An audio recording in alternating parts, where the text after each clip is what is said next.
Well, good morning. How's everyone doing? Good, good.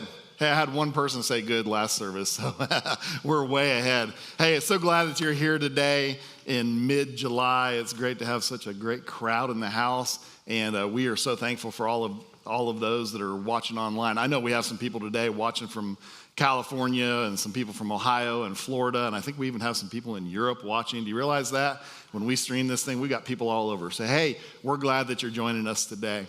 Well, Michael just said it, and obviously we just saw the bumper video, but we are in a brand new series that just started last week called Real Talk. And what we're getting into is the parables of Jesus that are recorded in Scripture. And we're kind of getting into what was the real talk, like what was Jesus getting down to? He's kind of like, hey, here's what I'm really trying to say, right? Real talk. And so last week, Rocky kicked this series off with his message about the parable of the wise and the foolish builder. And Rocky talked to us about, about building a solid foundation and how to build that foundation for our life. And there's been so much great response to that message. So if you missed it, I really want to encourage you to go back and watch that message. It's something that you're going to want to hear. You can watch that on our website at GF.Church/watch, or you can go to any of our social media channels to pick that up. Well, we are looking at parables, and so before we jump into parables, let's talk about and make sure that we're all on the same page. What exactly is a parable? Well, a parable literally means, in the original Greek language, that meant to come alongside. That's what it literally means, to come alongside. And so parables were just short stories told by Jesus in order to come alongside his listeners and to teach an important spiritual truth. Okay? So these were basically fictional stories that Jesus told, but they had a spiritual meaning, and he was doing that to connect with his audience and teach the spiritual truth.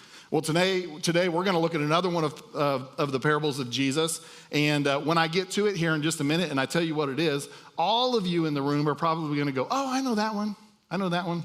And even if you've never read the parable in the Bible, that's okay, because when I tell you what it is, you're going to go, oh, I know what that is, right? It's a term that we all use. So as I was preparing for this message, I had a number of conversations with my wife, Jenny, and we were just talking about different things and different examples that might apply to this sermon series.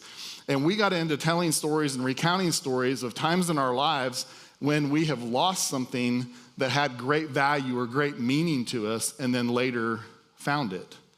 And so we started sitting around and telling stories, and our family actually had a lot of fun. The kids got involved in it too, and we told some fun stories and got some good laughter out of it. But have you ever lost something that means a lot to you, that has great value to you? I think probably everybody has. And can you just remember the emotions that go with that? And isn't it crazy the extent we'll go to when we've lost something that has great value to us? I mean, we'll tear stuff apart to try to find what it is we're looking for. But you know that feeling when you first lose it? Like, especially if it's something really important, there's almost that shock feeling that, oh my gosh, where did it go? And then it starts turning into worry and concern and even anxiety. And then there's all of this tension. You know, I don't know about you, sometimes when we're looking for something in our house, next thing you know, we're yelling at each other and arguing with each other because everybody's emotions are kind of high. And so there's all of those emotions around it. But then what about the emotions when you finally find it? Aren't those great? Like, those emotions are like that relief and that comfort And often there's even a celebration like, yeah, we found it, right? So there's all these emotions that go around these stories of losing something that's valuable and then later finding it. So let's just give some examples. So probably most everybody in here has lost a pet somewhere along the way. Now we're talking about pets that were lost and found. I don't want the sad stories, okay? So has anybody ever lost a pet? I'm the only one. Okay, good. So, hey, this actually happened at our house just the other night, Friday night. Jenny was sitting out on the back porch once it got below like 80 degrees or whatever, and she was out there with the dogs, and all of a sudden, we don't know why, 2 of our dogs just took off, and she yelled at them and called them and whistled, and they wouldn't come back, so she and one of our boys went out and probably spent 2 hours trying to find them and couldn't find them. And the good news is they came back in the middle of the night and scratched at the door, and then we let them in, and it was all good. So I'm sure some of you have lost pets too. Or maybe has anybody ever lost your wallet or your credit card? Oh my gosh, isn't that a terrible feeling? And that one goes into all the stuff that I'm gonna have to do. Like, is somebody out spending money on my credit card and buying stuff that I would never buy? And oh my gosh, is somebody stealing my identity and now I gotta go to the DMV and, right? That's the worst part. And so we start thinking about all of the stuff that comes along with that. Well, we had that happen in our house just recently too. My oldest son was about to go out the door to go meet with somebody. And as he was walking out the door, all of a sudden he realized he didn't have his wallet and couldn't find it. And so that led to really the entire family getting in on this search. So all 7 of us are searching for this thing. And about 30 minutes later, it ended when my wife came out the back door and she goes, I found it. And we were all like, yeah. And so you could see the relief on Max's face. And then he was able to go on his way. So now here's a big one. Here's a big one. And this one really hits all the emotions. Has anybody ever lost a kid? Anybody? Okay, they left me hanging in the first service. I was like, oh, just me? Okay. Well, hey, I'll admit, we have had this happen several times, so we may be really bad parents, or we just have too many kids. I don't know which it is. We have 5. But ours was when we, a number of years ago, we went to the Fort Worth Rodeo, so we're down at the Will Rogers Arena, and our son Mitchell was 3 years old at the time. And about, I don't know, halfway into the rodeo, Mitchell needed to go to the restroom, so did I. And so we went climbing down to the restroom and standing in line. And then finally, at one point when it came time, I just told Mitchell, you stand right there and don't move, right? And a minute later when I turned around, there's no Mitchell. And so I start looking around the bathroom and I'm opening stall door. Oh, sorry, sir. And he's not there. And so now I'm out in the hallway and I'm running all through the arena trying to find my son, and the panic is growing as I do this. And I go and search for like 10 or 15 minutes and I'm not finding him. And so finally, the smart guy that I am, I thought maybe I should go tell my wife. And so I ran to our seats and got about halfway down to our seats, and she saw me and she saw the panic on my face, and I waved to her. And she came over and I told her what was going on. I said, I've already been looking for Mitchell for 10 or 15 minutes. Of course, her first question was, why did you wait so long? I'm like, okay. And so we go out and she goes into mom mode immediately. Y'all know what I'm talking about? Like, she didn't have to say a word to anybody. It just had that look on her face like, y'all better get out of my way because my baby boy is missing, right? And everything parted like the Red Sea as we walked through and so what did she do? She went straight to an officer. And once again, I was like, why didn't I think of that? Like, I know why, because I'm a guy. We don't ask for help. We don't ask for directions, right? But she went right to an officer. We gave the officer a really a quick description of Mitchell, what he was wearing, what he looked like. And so they got on the radio and contacted all of the officers in the arena. So now all the officers are on high alert, and they're all looking for Mitchell. And we're walking with this officer, and it's another 5 minutes or so. So y'all, we're like 30 minutes into this thing at this point. And you talk about panic. Finally, after 5 minutes, the radio call comes in. We found a boy by himself that sounds like the description that you gave us. And we're like, oh my gosh, great. So the officer takes us all the way down to the police office, and we go down there, and there's Mitchell sitting up on the counter eating a cookie with a big smile on his face, entertaining the police officers like nothing had ever happened. And can you imagine the relief? Have you ever lost a kid like that? Man, isn't that a bad feeling? Well, I know that we've all got stories about losing things that have great value or really matter to us. We all have those stories. We could stand here and tell stories all day. And here's the cool thing. Do you know that Jesus had stories too? Jesus told a lot of stories in Scripture about things that were lost and things that were found. So today, that's actually kind of the parable that we're going to look at. We're going to look at the parable of the prodigal son, right? And y'all just did it. Oh, yeah, I know that one. I know that one. Well, good. So we're going to look at that and maybe look at a little different twist on it today. But before we jump into that parable, as I was studying it, I started to realize, it's actually a mistake to read that parable just by itself and try to figure out what it means. Because there was something going on around Jesus that caused Jesus to tell this story, right? So I want to go back and kind of look at who was Jesus talking to, what was going on, and what was it that prompted him to tell this story about the prodigal son. All right, so let's do that. So if we go back to Luke 15, in the first 2 verses, we'll see them right here. It says that the tax collectors and other notorious sinners often came to listen to Jesus teach. This made the Pharisees and teachers of religious law complain that he was associating with such sinful people, even eating with them.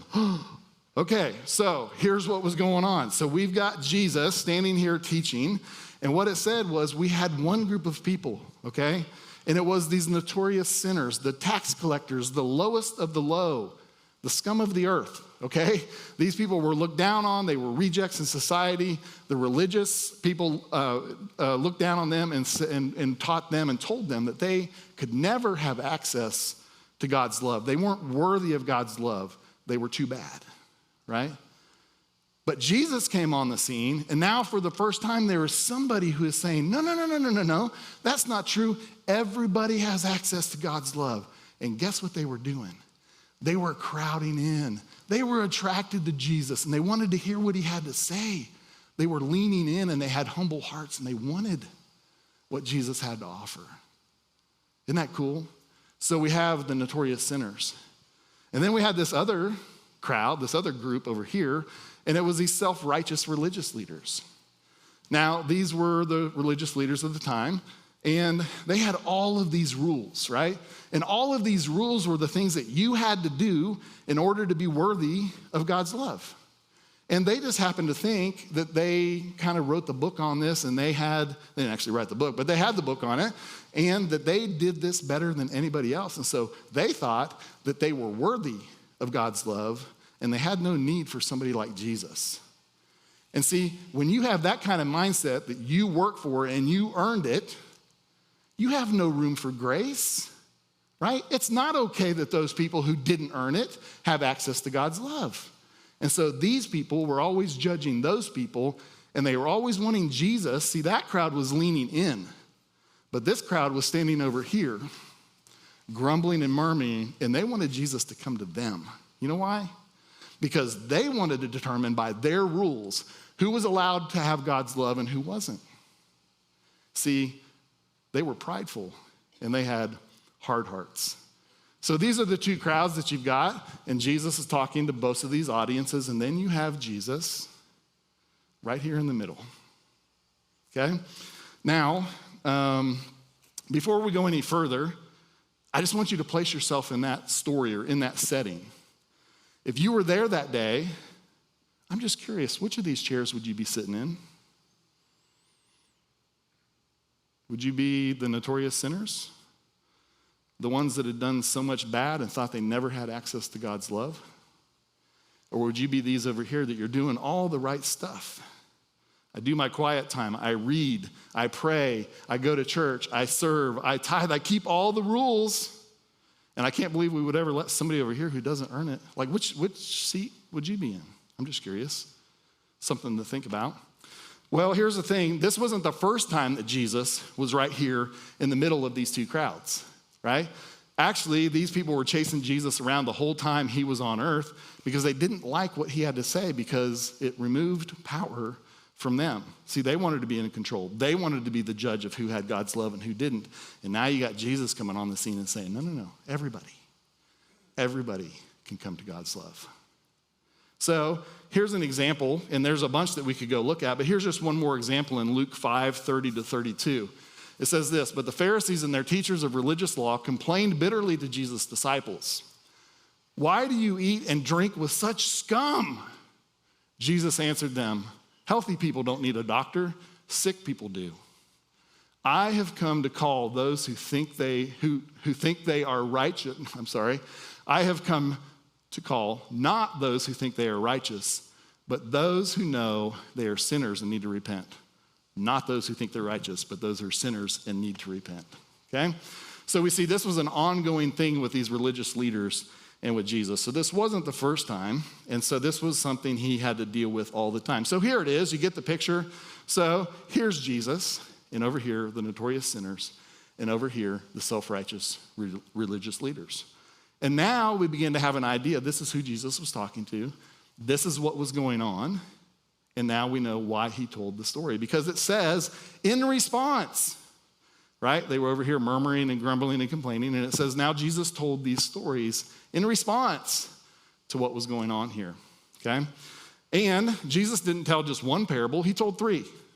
So before we get to the parable of the prodigal son, here's what was going on. So we got Jesus, and he's sitting here, and he's looking at these two crowds, and he goes, hey, look, if you had 100 sheep, and one of them wandered off somewhere, wouldn't you leave the 99 to go get the one? And of course, like both crowds are probably going, well, yeah, of course I would. Right, yeah. Okay, cool, good.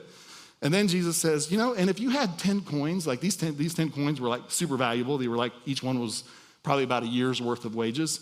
If you had 10 coins and you lost one, wouldn't you tear the whole house apart looking for that one coin? Wouldn't you do that? And probably both crowds are going, oh, yeah, of course we would, right? Of course we would. Okay, great. So that leads us up to the story of the prodigal son. And see, just like we all have stories, Jesus had stories too. So let's look at the story of the prodigal son. And we're just going to read right through this so that you get a full picture of it. Again, I know many of you have read this and many of you kind of understand what the story is about, but let's look at it. Luke 15, 11 to 32 says this. To illustrate the point further, right? Remember earlier he said in response to what was going on here, now it's saying to make the point further. Do you think Jesus wanted to make a point? Yeah? He told three stories and he's saying now I want to go further with it. He told them this story. A man had two sons. The younger son told his father, I want my share of your estate now before you die. So his father agreed to divide his wealth between his sons. A few days later, this younger son packed all of his belongings and he moved to a distant land, and there he wasted all his money in wild living. Let me translate that for you. He went on a bender, okay? Like he went on the bender of all benders. He took this inheritance and he went crazy, okay? Now, about the time his money ran out, a great famine swept over the land and he began to starve. He persuaded a local farmer to hire him, and the man sent him into his fields to feed the pigs. Now that's really nice language, but when we dig into what that really meant, what that meant was that he had come to the end of his resources and he sold himself into slavery. In other words, he said, I will sell myself to you and do the labor that you need to be done and you'll provide for me, okay? So he basically sold himself into slavery, and we go on to say, so he persuaded this local farmer to hire him, and the man sent him into his field to feed his pigs. The young man became so hungry that even the pods he was feeding the pigs looked good to him, but no one would give him anything. And when he finally came to his senses, isn't this great? So here's a guy who didn't come to his senses until he's looking at the pig slop thinking, that looks really good, I wish I could have some. And then he comes to his senses, right? Anybody been there? Yeah, I have. So when he finally came to his senses, he said to himself, at home, even the hired servants have food enough to spare, and here I am dying of hunger. And then he thinks, here's my plan. I will go home to my father and say, Father, I have sinned against both heaven and you, and I am no longer worthy of being called your son. Please take me on as a hired servant. So he returned home to his father, and while he was still a long way off, his father saw him coming. Filled with love and compassion, he ran to his son, he embraced him, and he kissed him. His son said to him, and now the son is going to give his rehearsed speech. And he says, Father, I have sinned against both heaven and you, and I am no longer worthy of being called your son. But then the father cuts him off. Isn't this interesting? Remember, the rehearsed speech was then, could you just bring me in as a slave in your home? The father cuts him off and doesn't even let him say that part, okay? So it says, but his father said to the servants, quick, bring the finest robe in the house and put it on him. Get a ring for his finger and sandals for his feet, and kill the calf we have been fattening. We must celebrate with a feast. For this son of mine was dead and has now returned to life. He was lost, but now he is found. So the party began. Now we switch scenes. Meanwhile, the older son was in the field working. When he returned home, he heard music and dancing in the house. And he asked one of the servants what was going on. Your brother is back, he was told, and your father has killed the fattened calf. We are celebrating because of his safe return. The older brother was angry and wouldn't go in. All right, we'll stop here for a second. That's soft language again about what was really being said here. I dug into this. The word angry there, what it means is that he was ticked off. It says this was years of resentment and rage that had been building up in him. That's what the word really is here. Like he's not just, I'm upset. This guy was ticked off and bitter. This had been brewing for a while.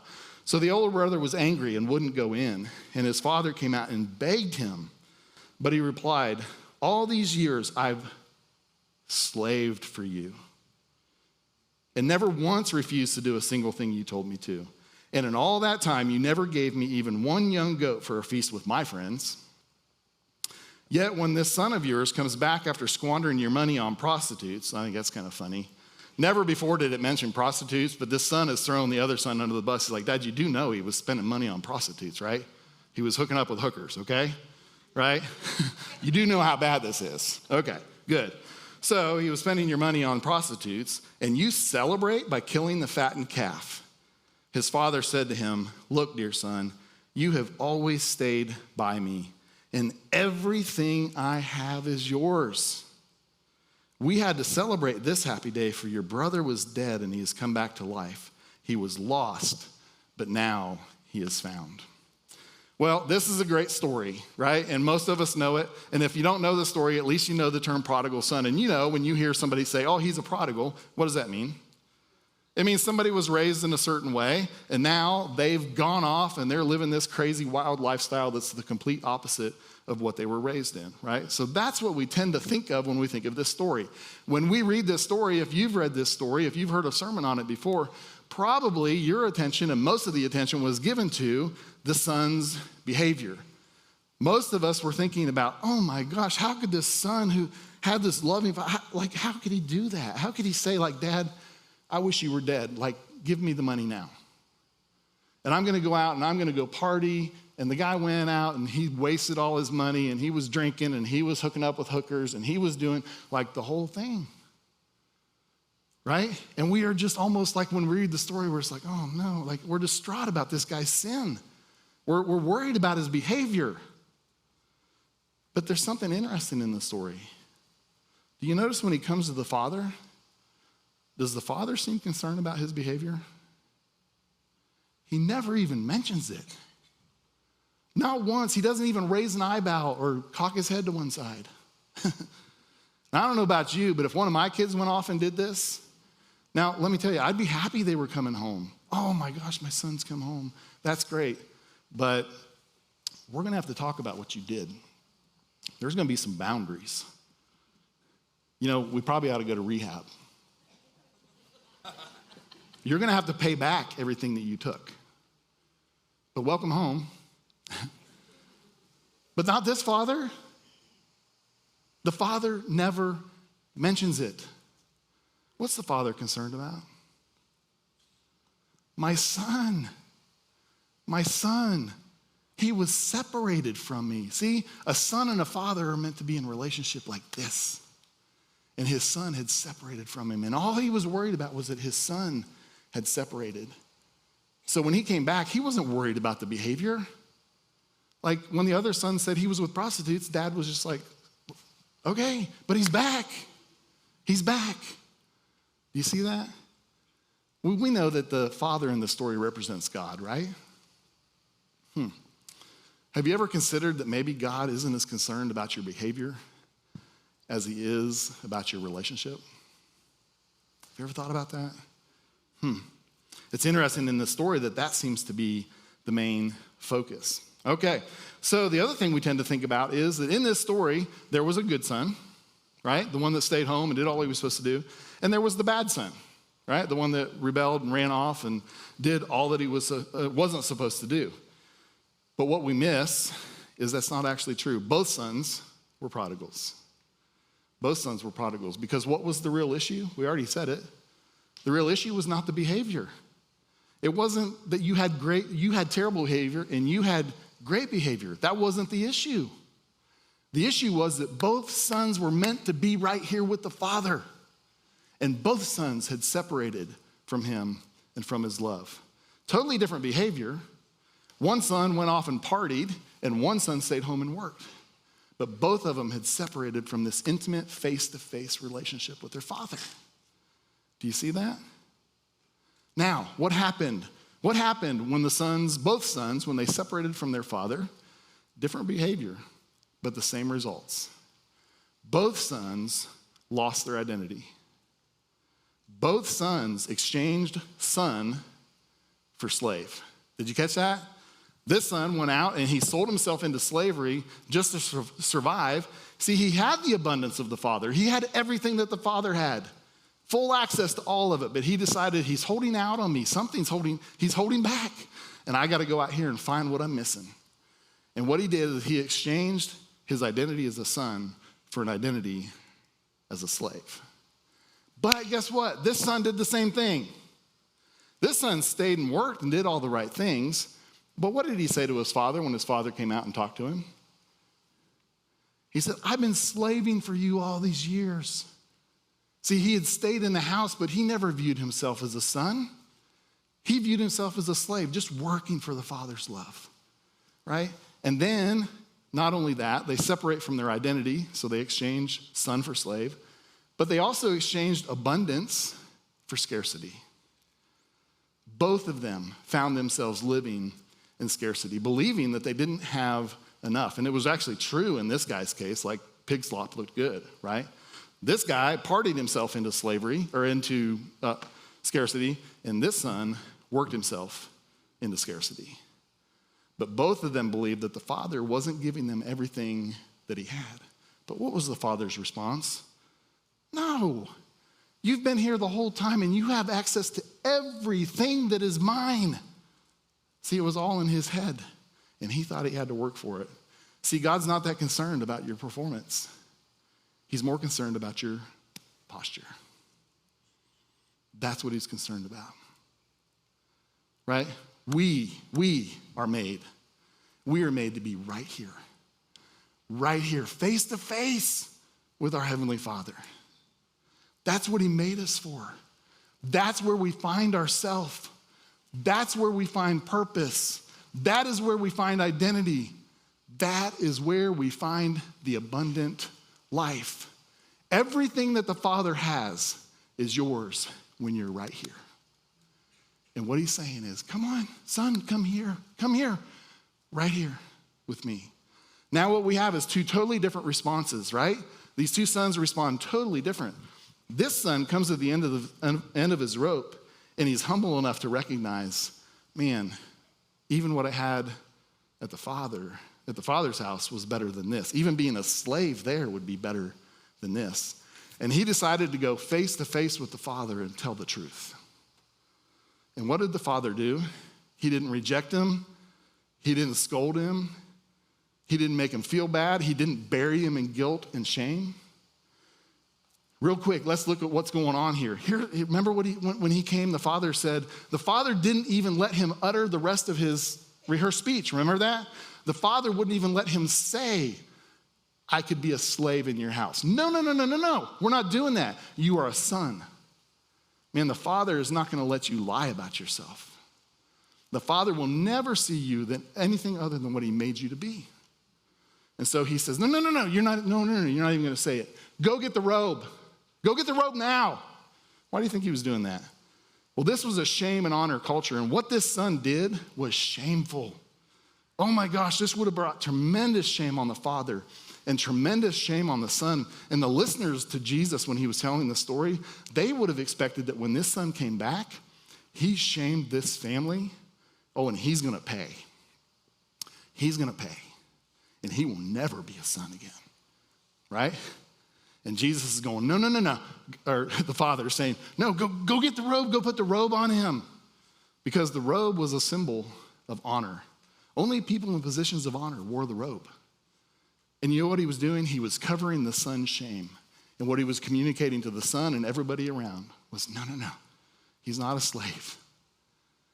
He's not shamed. He's my son. Right? Restored him immediately to full sonship. And then he said, go and get the ring. Put the ring on his finger. You know what the ring was? That was like, they call it the signet ring, and that had the family symbol on it. And that meant that you had, if you wore that ring, you had full authority as a member of the family that you could go and sign documents, contracts. You could seal a deal with that ring. And what he was saying is, no, he's not a slave, he's a son. And he has full authority of this family. And then the third thing was, he said, put sandals on his feet. And that represented provision, abundance, everything that God had, everything that the Father had was represented by those sandals. Because in this day and time, when you went and sold yourself into slavery as a bondservant to somebody, guess what they did? They took your shoes. You know why? So you couldn't run. You couldn't run away. And so the son comes back and he's barefoot, and the father is saying, go get the shoes on him. Go get the shoes on him. He's a son. He has full provision. He is not a slave. You see what's happening here? Okay, so here it is with us. I'll come back and say it again. Here's what we need to learn in our own life. God is more concerned with your posture than he is with your performance. For me, it doesn't matter which of these chairs you think you might be sitting in today. It doesn't matter. Because all God is saying, all he's saying, all he wants is a relationship with you. And not just a relationship where you know about his love, a relationship where you are experiencing his love, an experiential knowledge of his love. You know all about it. It's not just head knowledge, it's experience. And what God is saying to you, I don't care if you've been over here doing all of the right things for Jesus, just slaving away for Jesus. And I don't care if you've been over here living like hell. I don't care. And he doesn't either. He's saying, no. Don't separate from me. Don't do it. Come right here, face to face with me. And when you get face to face with the Father, guess what you find? You find out who God made you to be from the very beginning, who he made you to be before time even began. And you get to discover who you really are. And when you discover who you really are, then you begin to discover the purpose for your life. And not only that, Jesus, or God said that he sent Jesus so that we could have abundant life. And when we get face to face to the Father, that's the only place to find abundant life. See, we think we can separate and go out here and find it there. And we're going to go and fight and scratch and claw for what we need out there. And he's saying, no, stay right here. Stay right here. It's not out there. It's right here. And you don't have to work for it. You just have to come to me with the right posture, face to face with a humble heart. Because when you're humble and you see your need, that's when you're ready to receive. When you are hard-hearted and resistant, you can't receive anything, can you? You can only work for it. You can only slave. You may stay in the house, but you're going to slave for it. You're going to work for it. And what he's saying is, come in. Just come in. Please, will you please come here and let me serve you? Will you let me give you everything I have? Will you come here and discover who you really are? Will you let me show you the purpose for your life? Come here. Come here, face to face with me.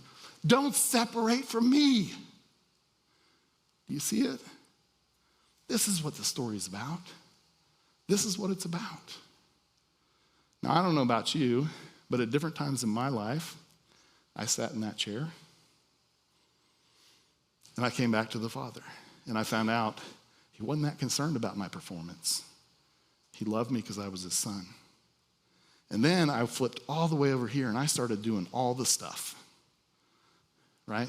And I thought I deserved God's love, that I had earned it. And I was sitting in this chair. But you know, about 5 years ago, I looked up one day, and on the outside, everything was fine. Inside, I was miserable. In fact, excuse my language, but here's what I said to God that day. I said, God, this sucks. This sucks. And my prayer that day was, God, you say that you came to give abundant life. And I know you are too good of a God for this to be the abundant life.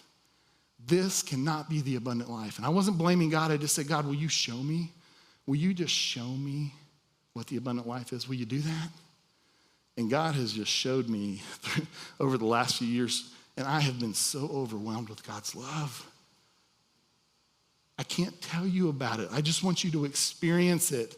And the only way you're going to experience is answer his call. Come in face to face with me. Come and abide with me face to face. My son, my daughter, come here. Stop acting like a slave. Stop acting like you have to work for it. Come here and let me serve you. See, that's what God's saying. Here's what I discovered. I want to just share this verse with you. After crying out to God saying, this stinks, and then him beginning to show me what it means to be here face to face and experience his love, I can say what Paul said in Romans 8:38-39. It says this, so now I live with the confidence that there is nothing in the universe with the power to separate us from God's love. I'm convinced that his love will triumph over death, life's troubles, fallen angels, or dark rulers in the heavens. There is nothing in our present, get that? Nothing in our present or our future circumstances that can weaken his love. There's nothing you can do to weaken his love. There is no power above us or beneath us, no power that could ever be found in the universe that can distance us from God's passionate love, which is lavished upon us through our Lord Jesus, the Anointed One. So God's love, I'm just telling you, there is nothing like it. And you can go out there and try to find it, or you can come here face to face with the Father. So as Michael and Gabe come out to prepare to sing a song for us, here's what I want to ask you to do. Let's just ask God a couple questions. God, will you show me, will you show us where we've separated from you?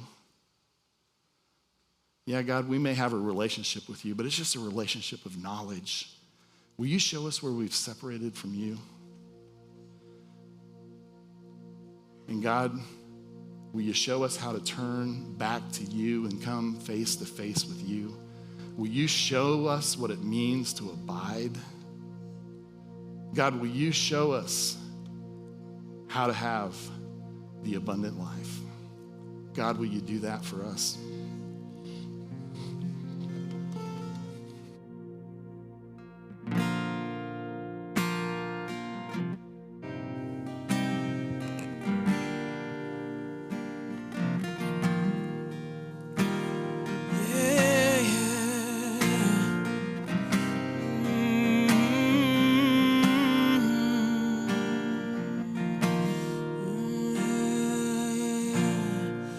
Carried a burden for too long on my own. Well, I wasn't created to bear it alone. I hear your invitation to let it all go. I see it now, I'm laying it down. I know that I need you. I run to the Father, fall into grace. I'm done with the hiding, the reason to wait. My heart needs a searching, my soul needs a friend.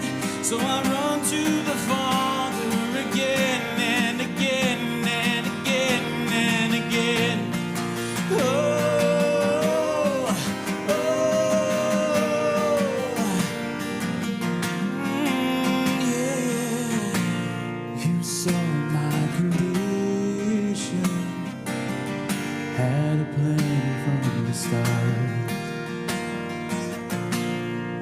Son for redemption, the price for my heart. I don't have a concept for that kind of love. I don't understand, I can't comprehend. All I know is I need you. I run to the Father, I fall into grace. I'm done with the hiding, no reason to wait. My heart needs a surgeon, my soul needs a friend. So I run to the Father again and again and again and again. Oh, oh, again and again and again. Oh, oh. My heart has been in your sights long before my first breath. Running into your arms is running to life from death. And I feel this rush deep in my chest. Your mercy is calling out. Just as I am, you pull me in, and I know I need you now. My heart has been in your sights long before my first breath.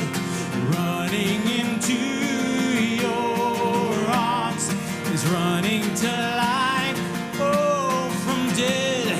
And I feel this rush deep in my chest. Your mercy is calling out. Just as I am, you pull me in, and I know I need you now. I run to the Father, I fall into grace. I'm done with the hiding, no reason to wait. My soul needs a surgeon, my soul needs a friend. And I run to the Father again. We sing, I run to the Father, I fall into grace. I'm done with the hiding, no reason to wait. My heart needs a surgeon, my soul needs a friend. So I run to the Father again and again and again. We sing, oh, oh, oh, we sing, yeah. Oh, oh, oh, yeah.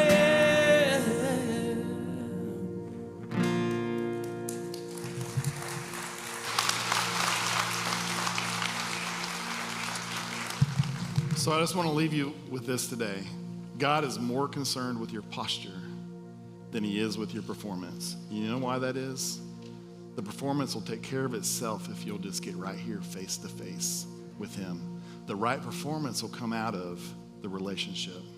So I don't know if you're sitting in this chair today where you think you're too far gone and you could never earn or deserve God's love. Or maybe you're sitting over here and you think you do. You think you fought for it and worked for it, but you're living like a slave, just slaving for Jesus. And you have no idea what you can experience when you're face to face with him, just receiving what he wants to give you. It's a totally different game. So either way, God is not concerned about your performance. He's concerned about your posture. So come to him with a humble heart. Come to him to find out who he made you to be. Come to him to find out your purpose. Come to him to find out what is the abundant life. Now, I realize there may be some people, maybe many people sitting in this room today that you have no clue what it means to even have a relationship with God. And I would be remiss to not say, hey, we want to talk to you about that today. It's really simple. It's really simple. It says that if you confess with your mouth that Jesus Christ is Lord and believe in your heart, you will be saved. And when you do that, in John 1:12, it says this, but to all believed him and accepted him, he gave the right to become children of God. Daughter, come in. Son, come in. I love you, and I just want to be face to face with you. And if you need to make that decision today, or you made that decision today, or you have questions about that, come down here after the service. Our prayer partners will be down here, or you can go talk to people in the hub, and we would love to have that conversation with you. I want to close with this prayer, and our prayer is just going to be Ephesians 3:17-19. This is my prayer for me and my prayer for you. It says, then Christ will make his home in your hearts as you trust in him. Your roots will go down into God's love and keep you strong. And may you have the power to understand, as all God's people should, how wide, how long, how high, and how deep his love is. May you experience the love of Christ, though it is too great to understand fully. Then you will be made complete with all the fullness of life and power that comes from God. Amen.